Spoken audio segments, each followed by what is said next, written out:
Welcome to the Schmooze, Calgary's weekly community podcast where we bring together the voices, events, and stories shaping Jewish life in our city. I'm Don Shapiro with Jared Shore. Pull up a chair. Let's schmooze. All right, we just wrapped up a great conversation with Reverend Mark Leach from Never Again Is Now Australia. It's the 24th, it's Christmas Eve. He took the time to have a wonderful conversation with us today. Don, what did you think? I didn't, I knew it would be a difficult conversation. Um, it was a very emotional one. Not only from just pure sadness into some of the circumstances. He stood on the beach in Bondi the very next day, welcoming allies and Jews alike. But that the one haunting line is, and I think a lot of us feel it is, um, with this happening, everything that I've done, I just didn't do enough, and it's so haunting because he's done so much, and it's really stuck with me that the fight is never over. We can never ever, placate, say this is good enough or I've done enough. And he's a very inspirational man, and yeah, it was a wonderful hour that we got to spend with him. Well, imagine that sentiment coming from a guy, the feeling of not having done enough, coming from a guy that on October 8th, and we've all seen this dot connected now, the dot from the pro-Palestinian mob in front of the Sydney Opera House on October 8th saying, gas the Jews, kill the Jews, to Bondi. Okay? On October 8th, Reverend Mark Leach went down there in the middle of that mob and unfurled, he said, not in my country, and unfurled an Israeli flag, got chased out, had to be rescued by the police. Imagine a guy with that gumption saying that. And what is it? It's not anything that he himself as an individual has or hasn't done. He's saying, I wish I brought more people along. What I needed was more people to understand my concern, not just about the Jews, but of course about the Jews, my concern about Australia, my concern about the West.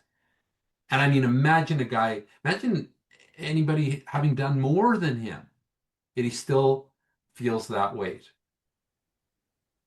It's taking a look at somebody with, yeah, there's some distinct Jewish roots somewhere in the past, but somebody who's been an Anglican priest for 30 years, fighting so hard, and now he does full time. The Never Again Is Now in Australia. He works closely with the Allied Voices for a Strong Canada. They just finished up a tour here to go back home, and then on Hanukkah. Um, he was just a couple kilometers down the beach from when this happened. It's such a wake up call that is starting to happen in Australia. We're not seeing it in Canada. The lessons haven't been learned. And he's created the blueprint for us, and he spells it out in this podcast of what we need to do. So, um, I don't know. I still am feeling maybe some of the emotional resonance from the hour we spent with him, but I'm feeling more inspired, more hopeful. I'm feeling elevated after this time with him, for sure. Yeah, so I mean, we have some great allies. We have some wonderful allies. I have people reach out to me all the time, and as the you, as that all members of our community, our allies would be well served, and we would be well served along with our allies, for folks to go and see Allies for a Strong Canada, which is Canadian partner with Mark's Never Again Is Now group. We'll put links to those in the show notes. Friends, allies, Jewish community members, direct people there. It's a great way for people to get involved. And as many say, how do I get involved? How do I do something? This is your way to get involved and do something.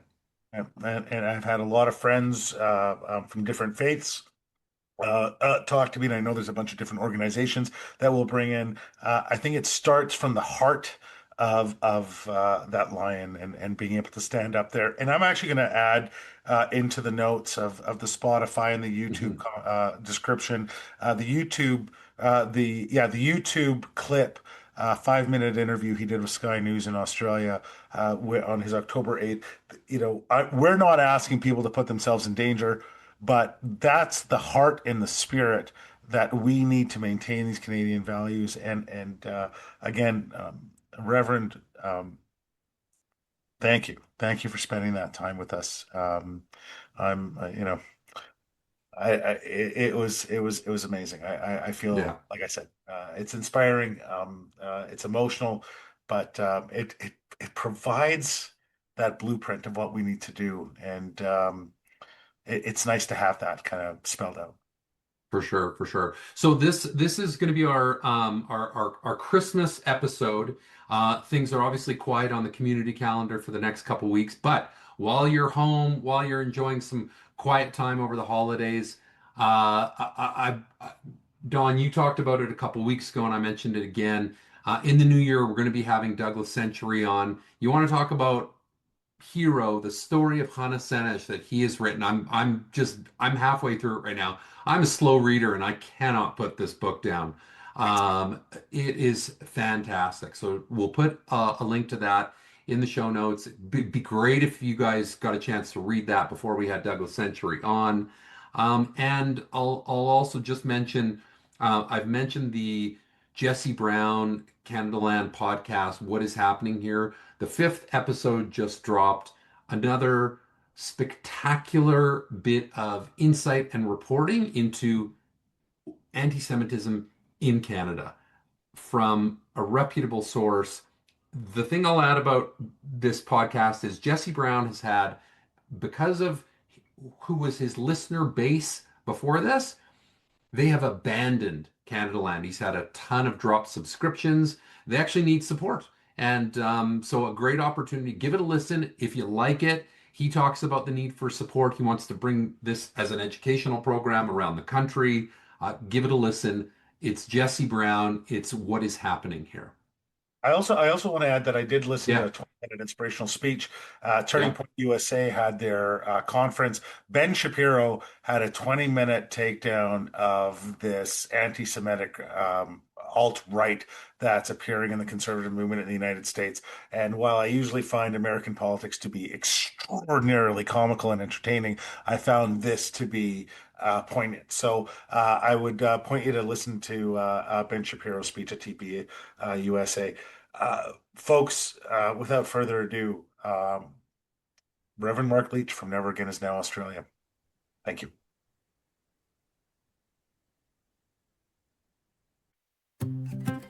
When hatred shows up on our streets, silence isn't neutral. That's why Allies for a Strong Canada exists, to help everyday Canadians stand up, speak up, and hold leaders accountable. This isn't a Jewish problem, it's a Canadian problem, and it takes allies to meet it. Want to make a real difference? Learn how to take simple steps. Write your MP, show up, educate, and build community strength. Follow Allies for a Strong Canada at theallies.ca and join the movement, because Canada is worth protecting. We have a incredibly special treat today. It's I got to hear um, this individual speak when he came to Calgary with a tour from Allied Voices for a Strong Canada. And in Australia, there's a group called Never Again Is Now. Never Again Is Now Australia. And the speaker that I heard was just so impressive. Reverend Mark Leach is an ally, but so much more. And it's especially after everything that happened at Bondi Beach, to really get an understanding of what could have led up to Bondi, what we can do now in the aftermath. It is a real pleasure for us to introduce Reverend Mark Leach to the Schmooze podcast. Welcome, Mark. It's so nice to see you.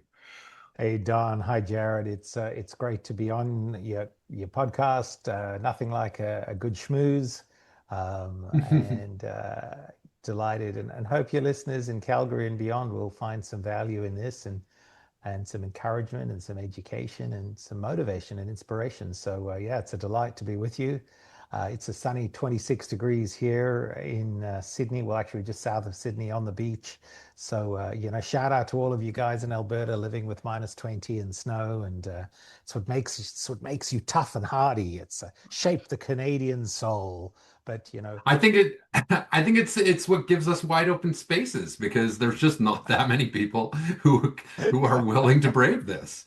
That's We right. like yeah, it. We've Yeah, got elbow room here. you're in the 20s, we're in the 20s. It's the same. It's the exact same. yeah, that's right. That's right. Exactly.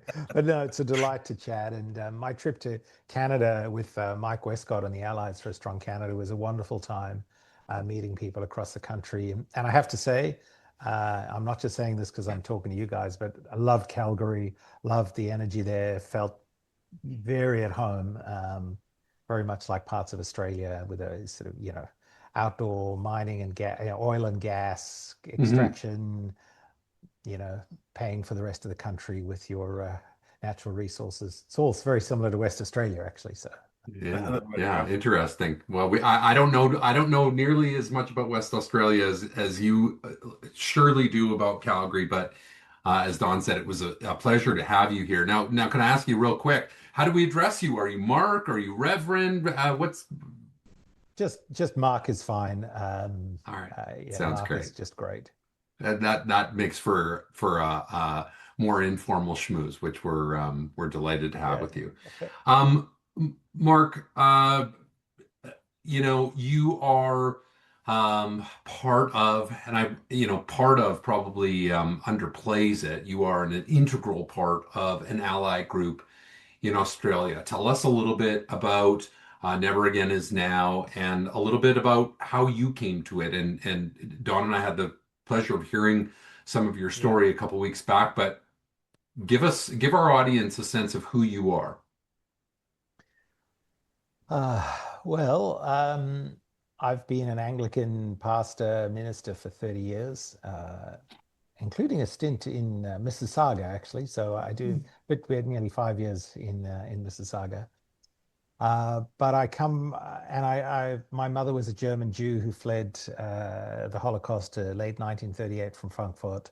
Very secular, assimilated Jew, like most German Jews. My grandfather fought in World War One, was a decorated veteran, and they moved to Africa as refugees. They were a little British colony called Swaziland. They were the British authorities took 150 Jewish refugees into Swaziland after most of the rest of the Commonwealth had closed their doors to Jewish refugees. So my family were three of those 150. Mum then grew up there with very little Jewish upbringing, married my father, who was a Roman Catholic, white South African. I was born up in a village in Zambia. So I grew up in a mixed family, not particularly religious either way, to be honest. Through a whole series of events, I had a very powerful sort of spiritual awakening, connection with God as a 15-year-old that led me to the church, to the Anglican Church. I've always been convinced Christianity was Jewish. Jesus was Jewish. The Bible he used was the Torah, the Tanakh. All his followers were Jewish. The Christian Church was Jewish for the first 200 years, majority Jewish. So I've always had this sort of journey through the church of owning my Jewish identity, and trying to help Christians who are not Jewish understand their roots. October the 7th happened, and I watched that unfold like many of us sort of live on Twitter.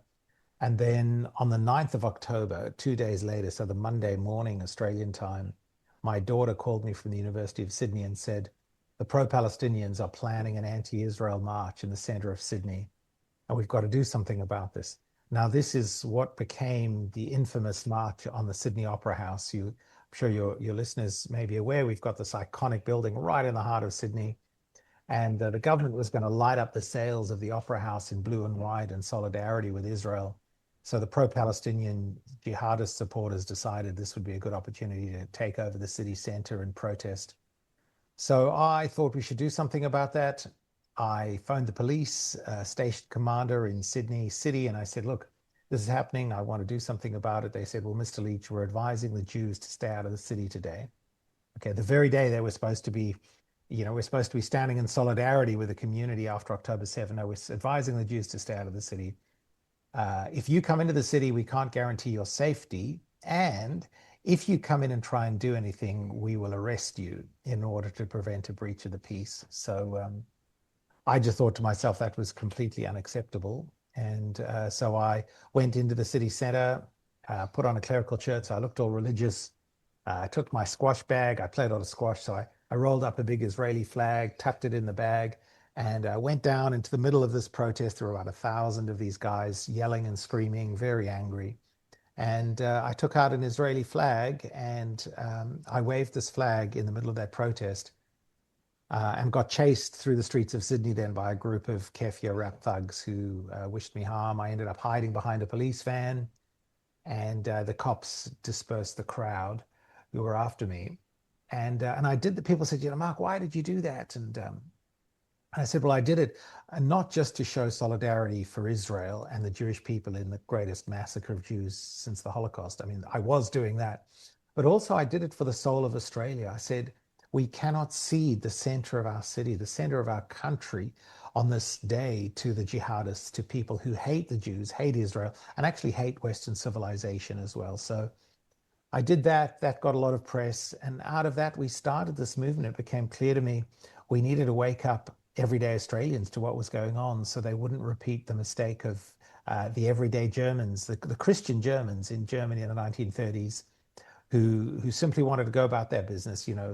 20% of the Germans supported Hitler, say 20% optimistically opposed him, and the middle 60% just didn't want to get involved, didn't want to be political, wanted to go to church, say their prayers, sing their hymns so they wouldn't hear the sound of their neighbors being rounded up to death camps. Mhm. And I thought, well, not on my watch will that happen in Australia. So we started running rallies around the country, 10,000 people at a time on the streets, led by Christians, bringing everyone together. And out of that, we founded this charity, Never Again Is Now, to make anti-Semitism unthinkable.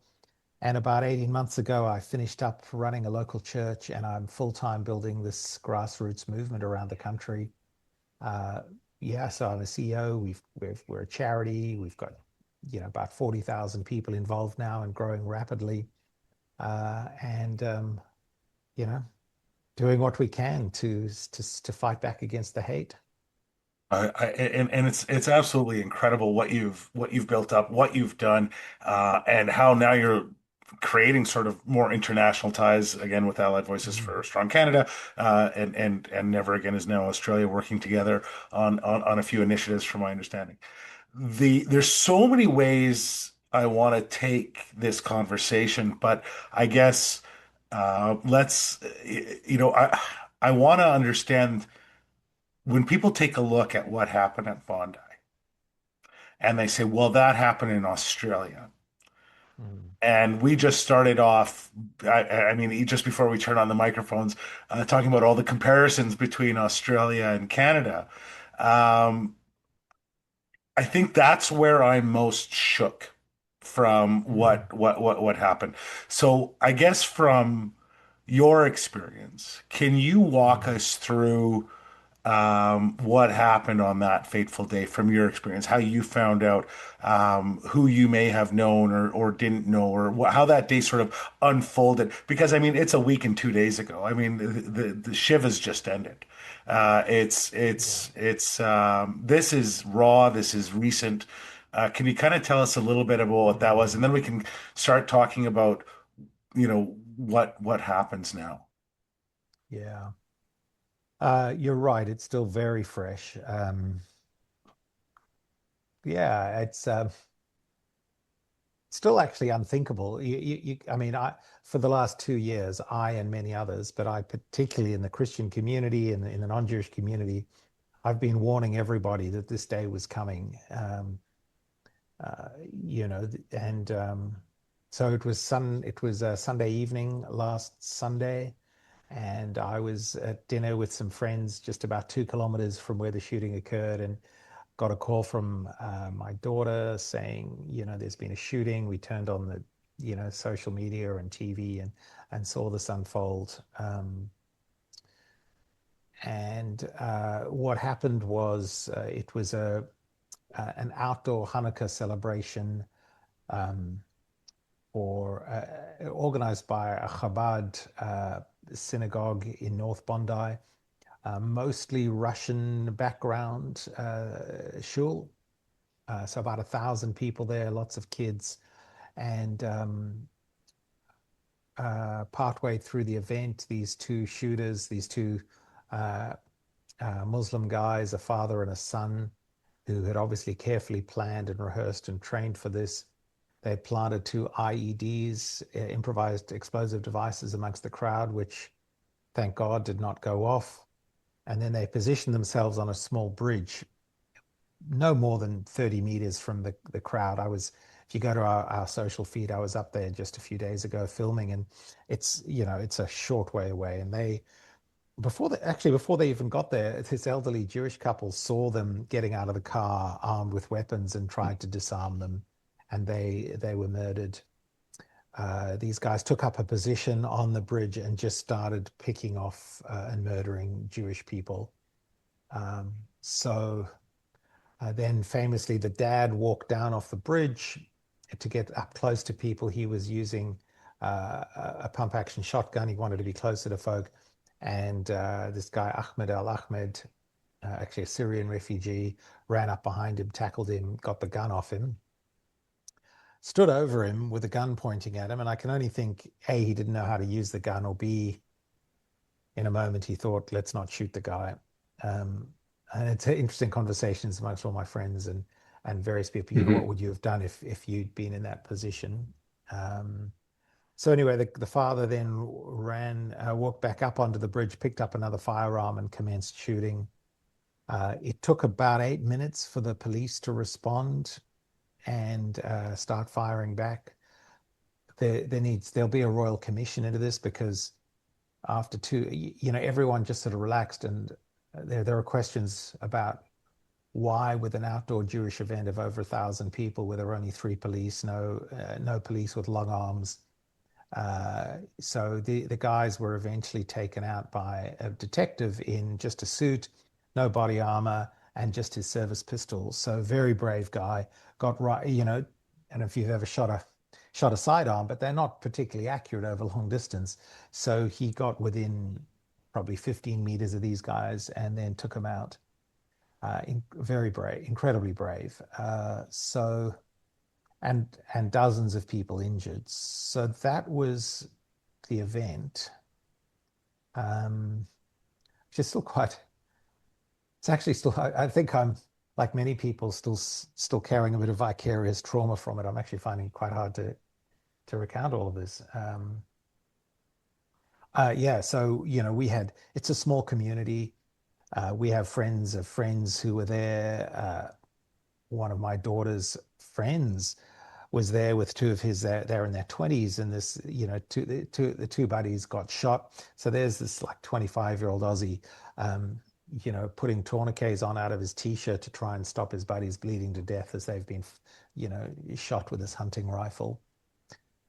Um, so then after that, we watched this unfold, and the next day, I basically spent all of last week down at Bondi. The next day, I was down there pretty early, and a makeshift memorial sprung up, and people just started streaming down to Bondi to stand in solidarity and just hug each other, sing, pray, be quiet, bring flowers, and this great mound of flowers emerged. And of course, as you know, in the Jewish tradition, typically you don't bring flowers.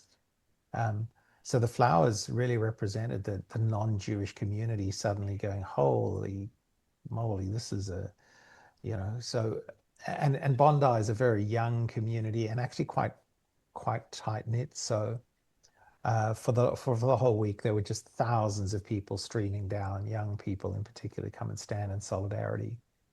There was a beautiful event, I think it was on Friday, where about I don't know, 1,000 surfers all went out from the beach together in solidarity and paddled out and went in a great big circle, which the surfing community does when someone's been lost in a shark attack or something.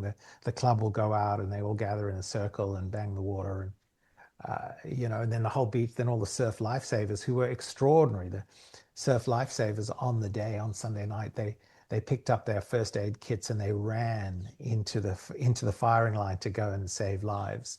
Just Mhm. kids, barefoot in their surf lifesaving gear, carrying first aid gears, tourniquets. Um, one of our state MPs, the leader of the opposition, was at a Hanukkah event just up the road, literally a kilometer up the road, and she heard the shooting. Her event got shut down. She jumped in a Hatzalah ambulance, drove down with them. This is the leader of opposition in the state parliament. And she then jumped in to start doing first aid, with these guys. And she said to the ambulance guy, the Hatzalah guy, "What do I do?" And he just gave her rolls of bandages and he just said, plug the holes, just Mhm. plug the holes. So there's an MP Ugh, just shoving gauze bandages, packing gunshot wounds in Jewish people who'd been attacked for being Jewish in the heart of Sydney. that's What an well, yeah, what a harrowing story, and certainly whenever anything like this happens, and unfortunately gun violence is something we hear far too much of here. You know, our next door neighbors are quite renowned for it. Um, the acts of heroism certainly uh, are amazing. Um, Mm, I'm curious, you know, as I mentioned with being the neighbors to the United States, I often think back to Sandy Hook, and I'm not sure how familiar you mhm, are with Sandy Hook, but this was the uh, mass murder of grade ones and twos in the eastern United States. Gun violence. A shooter came and killed a number of young children, I often look back and I think if you didn't do anything when that happened, what is it mm, ever going to take? And I wonder about Bondi. I wonder about mm, is that is that a turning point, or and it's probably too early to know. I know that the government has made some moves. Are they lip service? Are they meaningful? Will there be important change that comes around? You talk about all of a sudden this horrific event seemed to awaken a lot of people. Mark, what's it going to do in Australia? I mean, I can tell you that in mm. Canada, I feel like people were, oh no, oh no. And I don't see our government really doing anything. Our hope is that they would Mm. learn from something like this rather than have it happen on our own land. Yeah. What's the story in Australia? Yeah, I think it's too soon to say. I mean, a few things go through my mind. Firstly, this is not like an American a US mass shooting. Hmm. I don't claim to understand the sort of demonic psychology and sociology behind those. It's Hmm. unthinkable. But you are exactly right. We as humans have an amazing capacity to move on quickly, to normalize these things and just go about our lives. So that's entirely right. I mean, the UK have done that. They've had, the Ariana Grande concert. They've had, British constables being beheaded by Islamists. They had the London tube attack in '07, and yet they've still opened their doors to, hundreds of thousands of undocumented fighting age people who statistically are more likely than any other religious and ethnic group to carry out mass killings. So that doesn't fill me with great confidence. But our job, I just say, and this is where Mike Westcott and the Allies for a Strong Canada come in, and we, by the way, we're partnering with them. We're setting up Allies for a Strong Australia as well in a very close formal partnership. And what we've got to do is hold is create a broad citizen movement that holds our governments to account at every level and say, we need to set public policy to ensure the safety of Australians or Canadians, and in particular Jewish Australians and Jewish Canadians. It's interesting, the Premier of New South Wales, who's Labor, so he's sort of centre left, but he's a great Catholic, believing Catholic, deep man of deep convictions, and Chris Minns is his name, and Minns stood up, and one of the first things he said was, the first job of any government is to protect its citizens, and we have failed at that, and we are sorry. And he's calling for a royal commission to examine what went wrong. The challenge we have is addressing this is not just about gun laws, though that's a part of the solution. So we have fairly strict gun laws, except this guy, who traveled to the Philippines for training, who was on our security services watch list as a jihadist, was able to get a license for 6 hunting rifles, right? So there's a failure there. But where it's difficult is you have to understand the religious motivation of these attacks. And Australia, like Canada, is essentially a secular country, not religious. We don't tend to have the religious framework to make sense of and understand these things, because our view is, and you probably share this, it's been my view, well, if we just treat people well, if we give them economic opportunities to integrate, we look after them, we provide for them, they will treat us well. They'll be good citizens, good immigrants, just like the rest of us. That doesn't work with a segment of the Islamic population. And we know this. There's 1,400 years of data to support the hypothesis that one of the ways in which Islam expands is through jihad, that it's in its original documents, it's anti-Semitic, it's anti anyone who's not willing to convert to Islam, and they will use violence to accomplish those aims. And we've seen this in the Christian community, massacres of thousands of Christians through Africa by jihadists in the last 25, 30 years. This is nothing new. But it's very hard to then go, well, what do we do with this without being racist, without target? In Australia, we've got close to 1 million Muslims, or people who identify as Islamic. For sure, the vast majority of those are not going to pick up a firearm and shoot anyone. But all the data says, there are, you don't need thousands, you just need one or two. And so it's a numbers game, and that's a very, very, very difficult public policy discussion to have. Yeah. And you need to have it in Canada, by the way. I've been saying for years in Australia, it's not if, but when we have an event like this. And tragically, I will say that to your listeners as well. It's not if, but when. And your security services and your government need to pay extremely close attention to the radicalization of your Islamic community, because that is where the threat to Jewish life lies at the moment.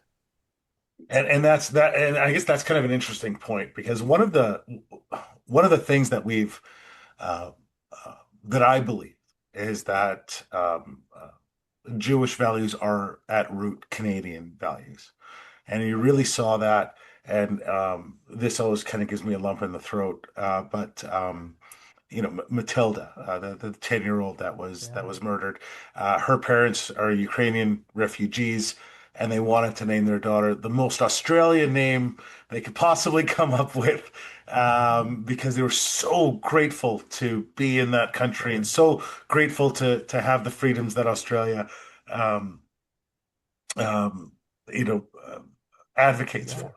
And to have this happen with people that are the complete antithesis of what Australian values are, or what Canadian Yeah. values are, that's what is extraordinarily striking in this situation. So, I'm not talking about a gun control turning point, but do you feel that in Australia today there is a political turning point? Like, Has the government that has been very pro-Palestine, recognizing the Palestinian state, have they learned their lesson? Have they understood that their advocacy for, being nice and this sort of suicidal empathy of the West, Hmm.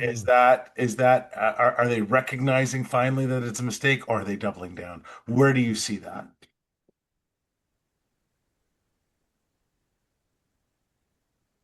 Um, hmm. The latest polls in Australia show that 30% of Australians blame Islamic terrorists for the attack. 28% blame the current prime minister by name. Wow. 28% say he's to blame. Wow. So that will be sending shivers down the spine of the prime minister because politicians respond to public opinion. And I think so. I've been traveling around the country for 2 years since once we set this organization up and speaking to everyday Aussies, much like Mike Westcott's been doing with Allies for a Strong Canada. And we're so similar. Canadian values, Australian values are shaped by our Judeo-Christian heritage. Like we get along with people, we use words to resolve difference, not violence. We respect each other. We value human life, and we assimilate and we build a great country. And the Australians I speak to, the vast majority of Middle Australia, are very concerned about high levels of Islamic immigration because the Muslim community, unlike all previous migrant communities to Australia, is not assimilating.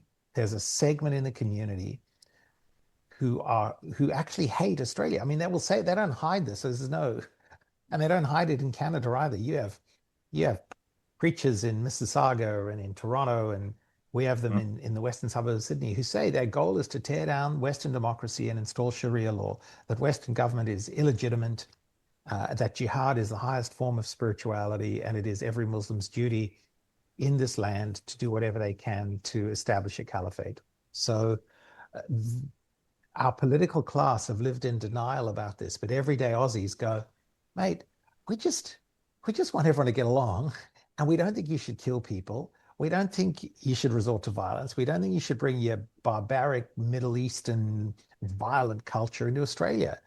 And I think that's the same for Canada. So um, will it be enough? And I think so. I think this is a turning point politically and electorally in Australia.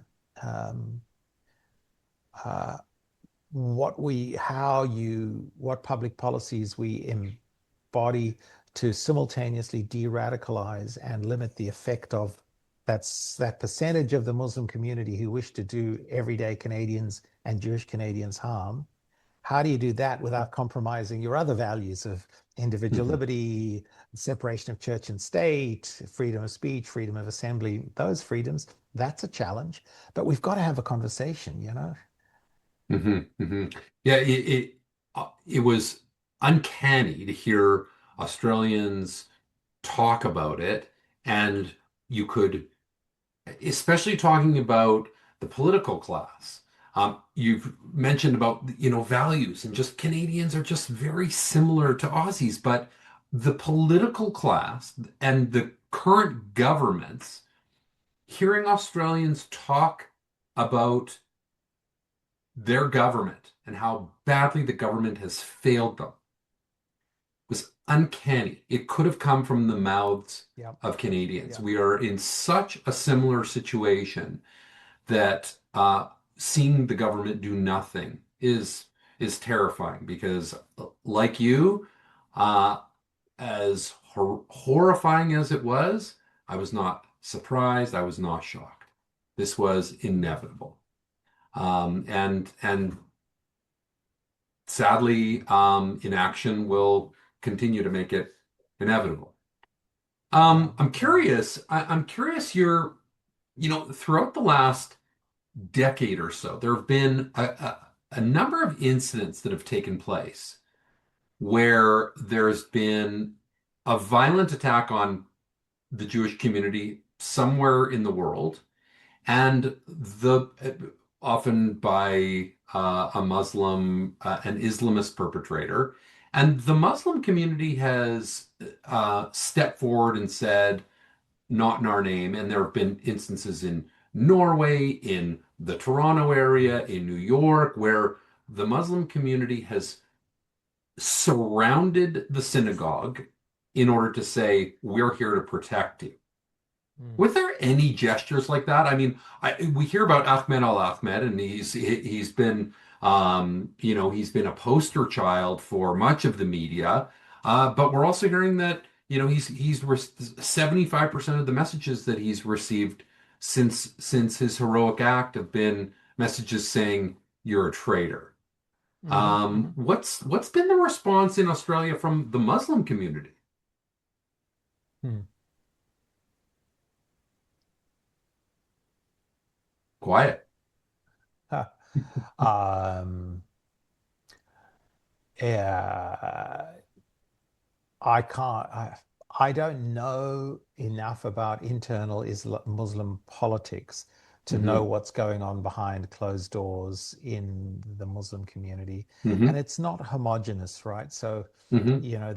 we've got Indonesian Muslims here who are very different from the Lebanese Muslims, who are different again from the Syrian Muslims, who are different again from the African migrant Muslims. So there are different communities. The problem Islam has is that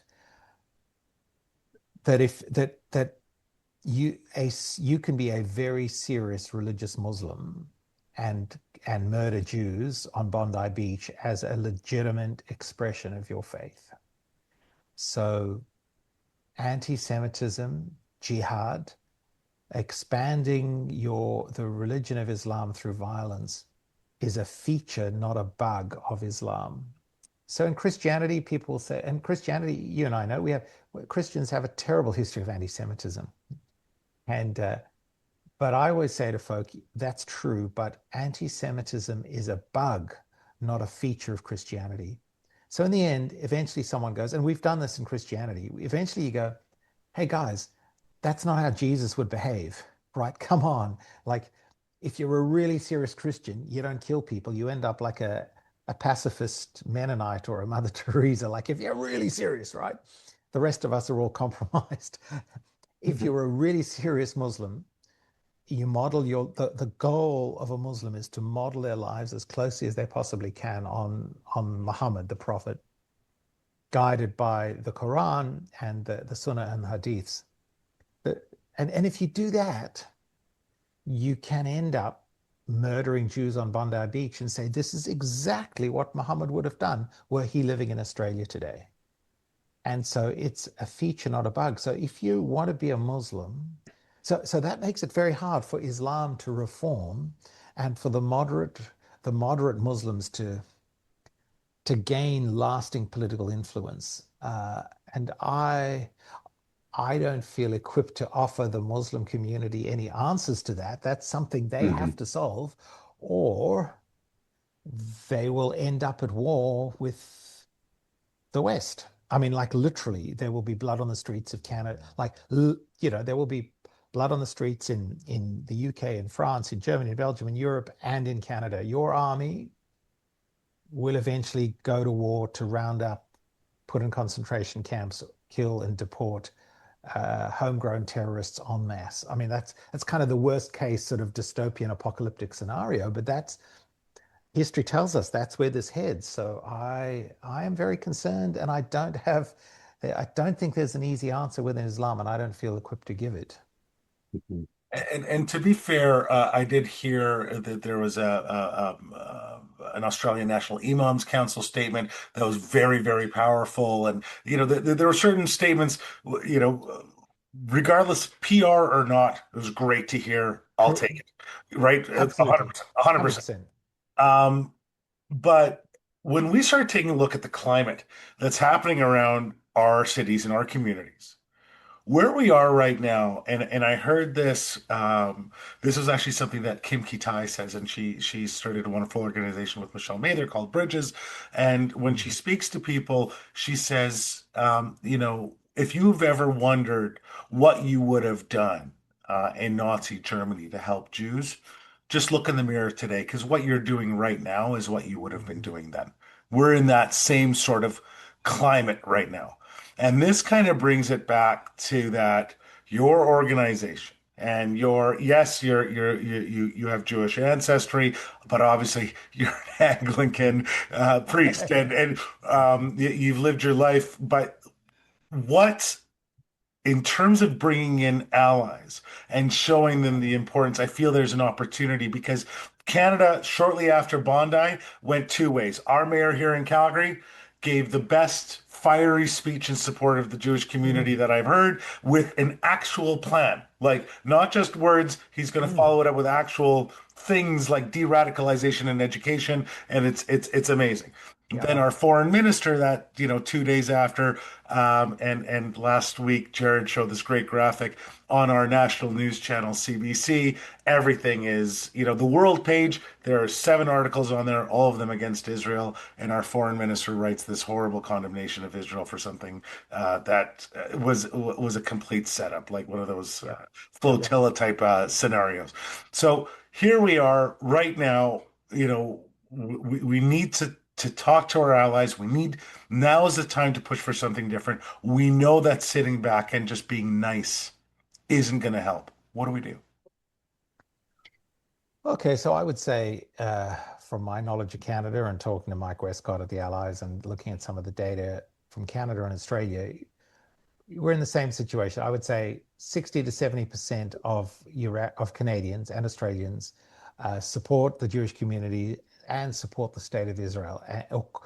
They might have their confidence in Israel might have been shaken a bit because of the propaganda on the CBC and mainstream news, but I think the events in Bondi, certainly in Australia, will have shifted that, and I think it will have shifted that in the minds of your average Canadian as well. And they go, "This is what Israel's fighting against," right? So the goal is to find those middle Canadians, engage them in the work of the Allies, get them trained up, so people who could be friends of Israel and the Jewish community, turn them into friends, and then equip them to use their voice to hold the government to account. Like, it is absolutely clear, and I did a video to this, and it's kind of gone viral, that the Australian government's rhetoric, and I'd say the Canadian government's rhetoric around Israel to allow the blood libel that Israel is committing genocide when they know full well, like your government knows full well, there's no genocide in Israel. There's a terrible war, but under any definition, it's not genocide. Same with the Australian government.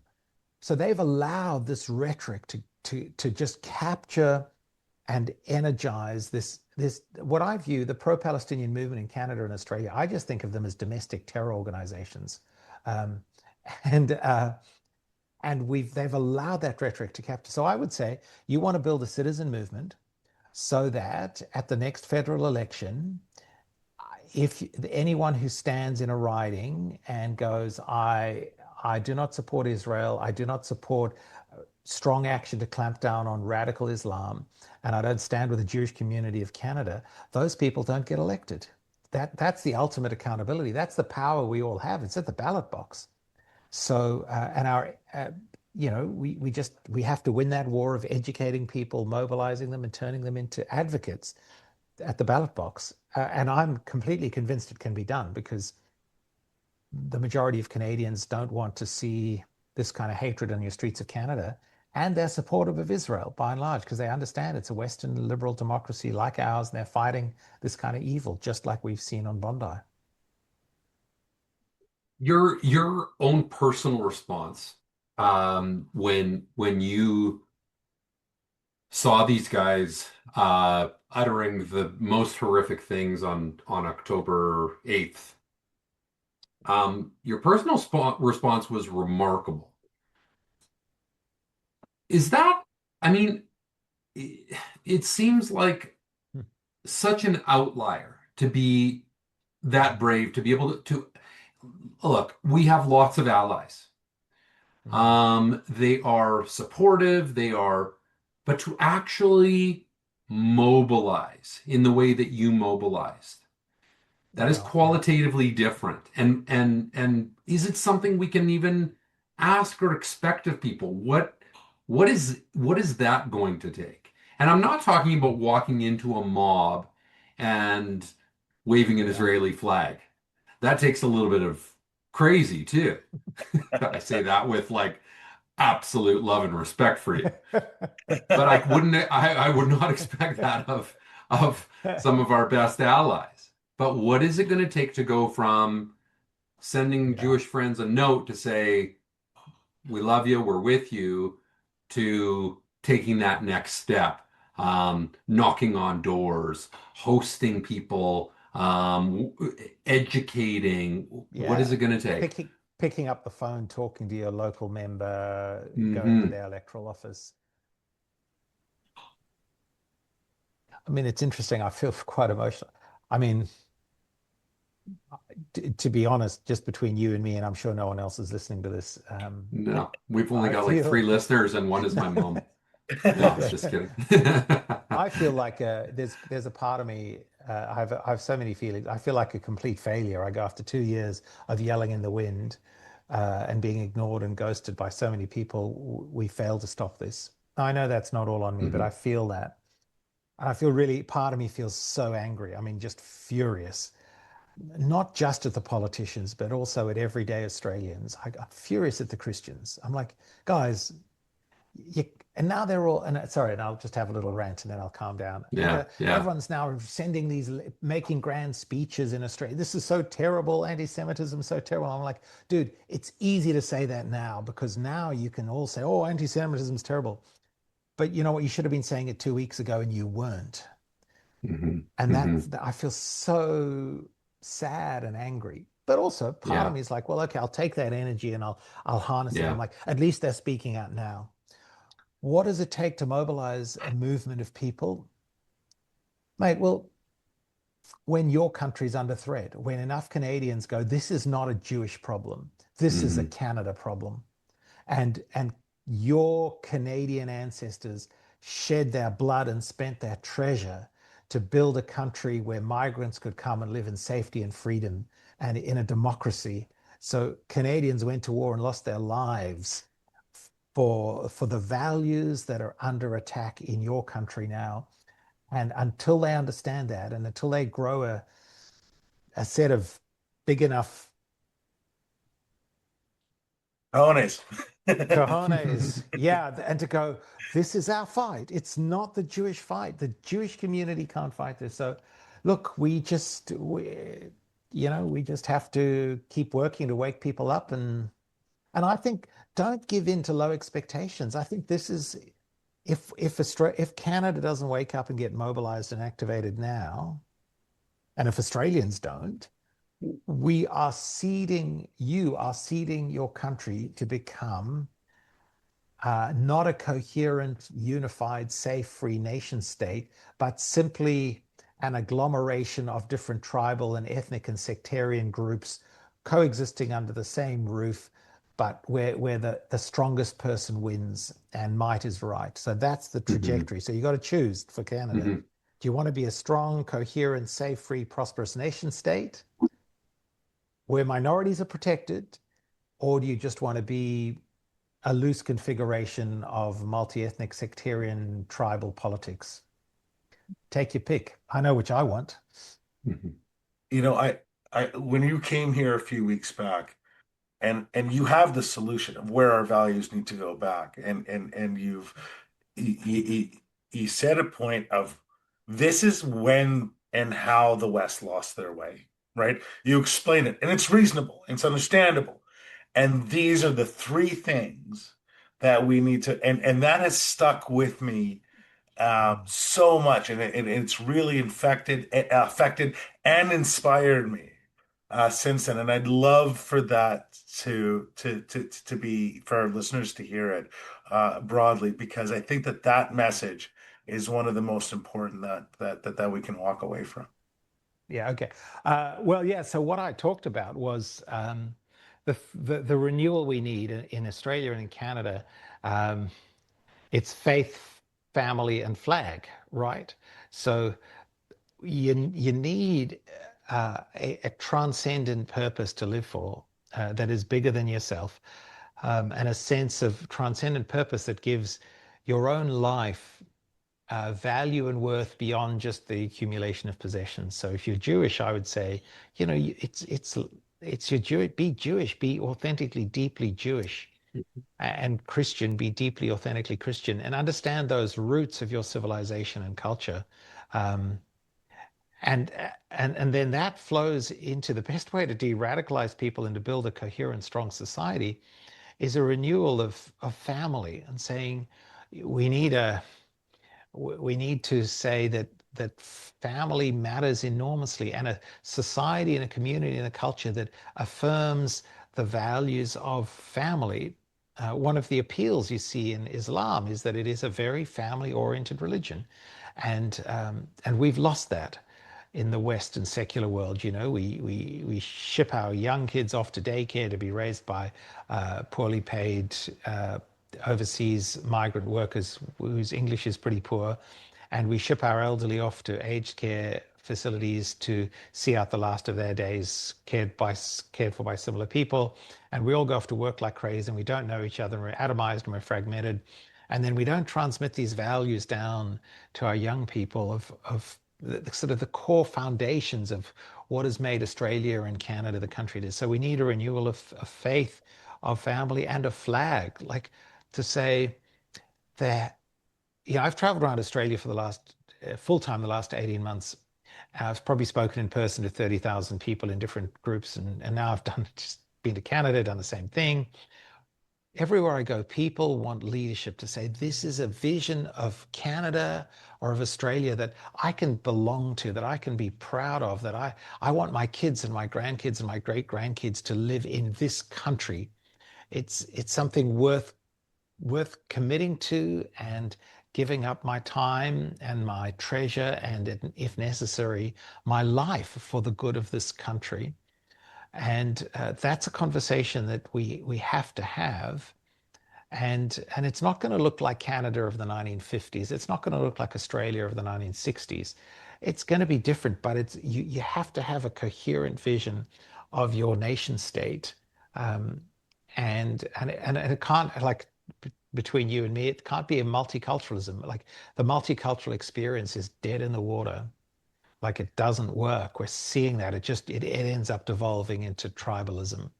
So we need to find a way to replace that with a coherent, compelling vision, um, that everyone can buy into, and new migrants can buy into and assimilate into, um, because immigration without assimilation is invasion.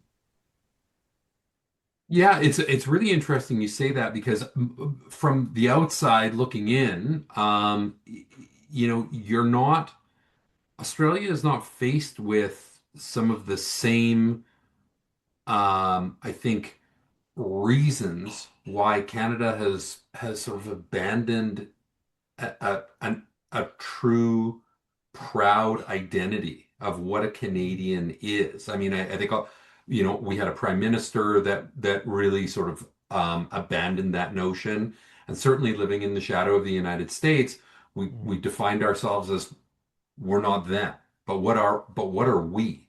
So is Yes. that similar to Australia? It sounds like it is in some ways for different reasons, but the abandonment of what it means to be an Australian, to be proud to be an Australian, and therefore you've seeded Australia. You've said we're Yeah. just we're whatever you want it to be. Yeah. I would say that is true of Australia. Probably not as it is true. I think your political leadership class under your former PM Trudeau and probably under Mark Carney as well, I think they went far further down that line than our political leadership did. And the people who bought that were the people who lived within, 10-kilometer city radius, 10-kilometer radius of the city center of your major cities of like Vancouver, Toronto, Montreal. Mhm. Outside of that, most Australians and most Canadians look at that and go, no, no, we want to be Canadian, or we want to be Mhm. Australian. Um, the problem and opportunity both our countries have is we're essentially migrant countries, sure, layered over much older migrants, in our indigenous communities, who in the end we're all migrants from Africa, right? Or if you go back far enough.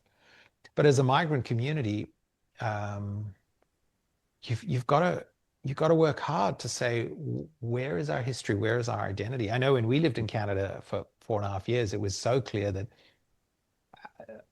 two things were clear. One, like us, that Canada defined itself by it being not America. But secondly, Hmm. actually, Canada and Australia share this 1,000-year cultural history going back to England.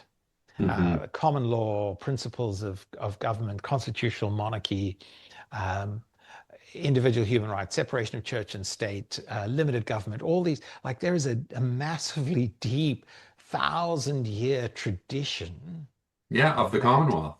of the Yeah, Commonwealth yeah. that we've got to be proud of and go, this is amazing.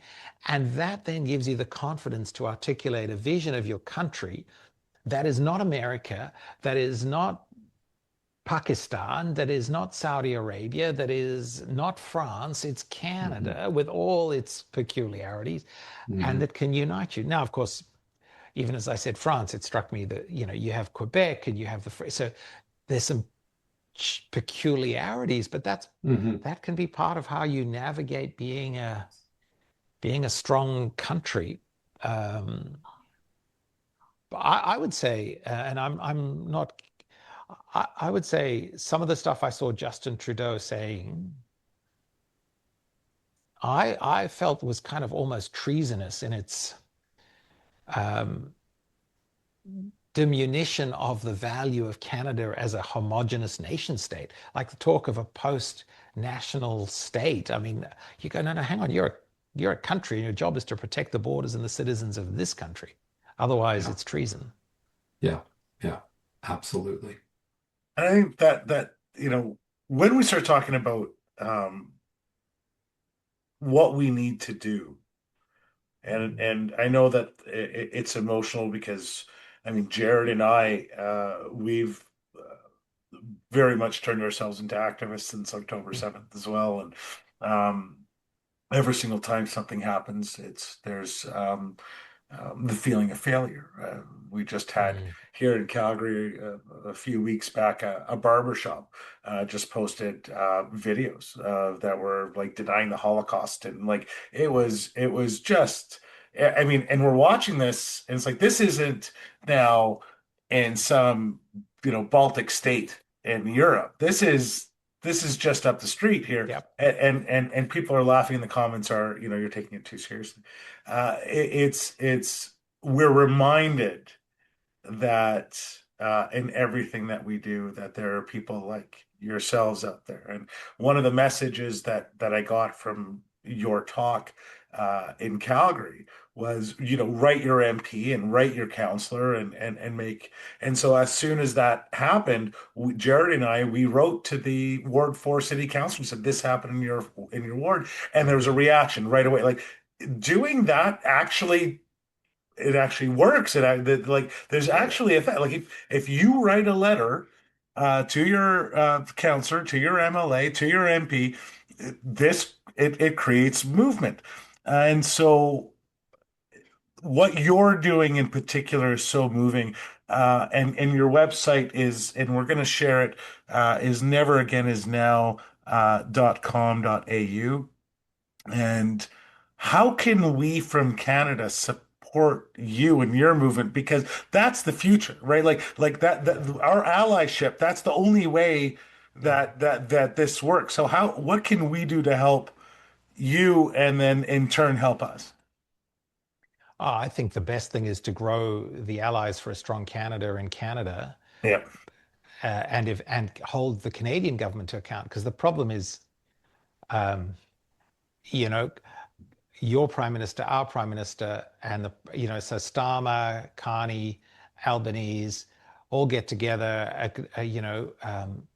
and affirm each other in their crazy acknowledgement of the state of Palestine, in their fundamentally anti-Israel stance, and in their crazy liberal lunacy of appeasing the Muslim votes, and the Muslim community on the street, and not understanding what it is they've got to do, and not having the courage to do it. So actually, what we want to do is I really believe in the Commonwealth and in the sort of the Anglosphere, if we all build strong citizen movements that hold our governments to account, there can be great synergy between us. And you sort of, because these governments, the Five Eyes security guys, they all talk, they all look at each other. Everyone's so, because politicians are just like us. So our guy Albanese wants to know what Starmer's doing, and if Starmer says this, then it's sort of a little more acceptable for Albanese to say this, Mhm. and Carney the same. So build the Allies movement in Canada. We'll build Australia. We'll work together and share resources. We're in the common fight. It's really at its core, it's a fight for Western civilization, for this 2,000 year tradition. Well, actually, that goes right back to the giving of the law at Sinai. I mean, it's like this comes right out of the Torah, and we're fighting to preserve that. So Mhm. that's what we should do. And don't be discouraged. I think we have to just keep going. There's no, you know, and the majority of Canadians and Australians and the majority of people are with us because the values we are defending are so intrinsic and basic to human life that Mhm. that we, the Torah is for life. And so, yeah, keep at it, and we will win. I mean, I really do believe that, because you know who wants to live in a world where women are oppressed, where girls are married off at the age of 9, where sexual violence against women is endemic, where religious minorities are massacred? Like, we don't want that. We don't. You just got to explain it to people and then Yeah, equip and them. And Mark, you're so right, and it's a similar point to what we heard uh, our last episode when we spoke with our one of our members of parliament, Shiv Majumdar. And mm, the reality is, as through history, it has always been, anti-Semitism is never a Jewish problem. It is never a Jewish problem. For us, it's a Canadian problem. For you, it's an Australian problem. The reality is, it's a shared problem that the West has right now. And so you're right. We're grateful for your partnership with Allies for a Strong Canada. We thank you. You can't do the work you do without having this feeling of, I could have done more mm, to prevent this. It, you take it from everybody who sees the work you do and knows what you have in your heart. We couldn't ask for more from you, and we're so appreciative. We're appreciative of the allyship that you bring to the Jewish community of Australia, and the work that you do. And in the time that you were here, uh, it buoys us, and mm. we're grateful for it. So thank you, thank you, thank you. Look, yeah, thank you. I don't know, it's the greatest honor of my life to do this. And yeah, I feel like I could do, yeah, you always feel like you could do more. But I'm looking forward to the partnership. I can't wait to be back in Calgary. Actually, I'd love to come back next year and keep building these links and encouraging you guys and helping build allies for you. And um, yeah, look, just I said to everyone after October 7, I said, this is a 20-year fight we're in, at least. So Mhm. yeah, let's not lose heart, and let's not get tired of doing good. Yeah, Right. absolutely, I absolutely. look, I look personally very much forward to breaking bread with you upon your return to Calgary. I very Yeah. much rather do that in Sydney anytime soon, but Come on over. Come on that's over. It's the uh, beaches are here for you, mate. That's right. And just so you guys, just so our listeners and everybody understands, it is Christmas Eve, and Reverend Mark Leach on the beach with his family has chosen and agreed to do this podcast with us to get this episode out. And this will be our special Christmas episode. So thank you again so much for your time, Reverend Mark Leach. I consider you inspirational. Your message is powerful, and I look forward to partnering with you on this and on so many more initiatives. You're wonderful. Thank you so much. Oh, too kind. God bless everyone, and stay safe, and we'll talk soon. God bless you. And Reverend, Merry Christmas to you and your family and Yeah. all your loved ones. Thank you so much. Awesome, guys. All All right. right. Thank you. Take care.